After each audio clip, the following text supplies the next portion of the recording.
আল্লাহ নেয়ামতের বর্ণনা করেন, শুকরিয়া করেন, কারণ আল্লাহ তাআলা আমাদের অনেককে ইয়াতিম বানায় নাই, আমাদেরকে ফরিয়াদি বানায় নাই। আমরা অনেকেই আছি, আমরা এখনো ইয়াতিম না। আমার আব্বা আম্মা এখনো বেঁচে আছেন, আমাদের অনেকের আব্বা আম্মা বেঁচে আছেন। ইয়াতিম মূলত ছোট অবস্থায় যদি বাবা মারা যায় তাকে আরবিতে ইয়াতিম বলে। তো আমরা অনেকেই তো ইয়াতিম না, আমরা অনেকেই তো অন্যের কাছে হাত পাতা লাগে না। তো আমরা ভালো আছি না? আমাদের দেখবেন যে প্রায় হিসাবটা হচ্ছে আমার কি নাই।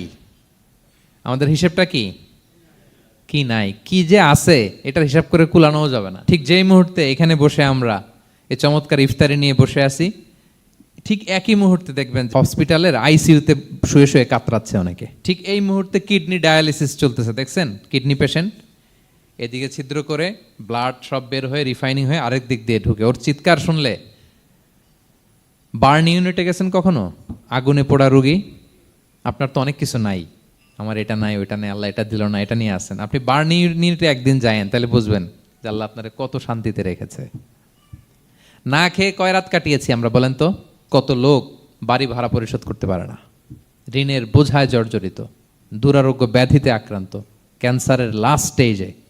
তাদের সাথে একটু দেখা করেন, ফোর্থ স্টেজে চলে আসছে ক্যান্সার পেশেন্ট। তার চেহারা, তার খাবার, তার চলাফেরা, কিভাবে তার প্রতিটা সেকেন্ড কাটে, একটু দেখে আসবেন, তাইলে বুঝবেন যে কত আল্লাহর দেয়া নেয়ামতের সাগরে হাবুডুবু খাই আমরা।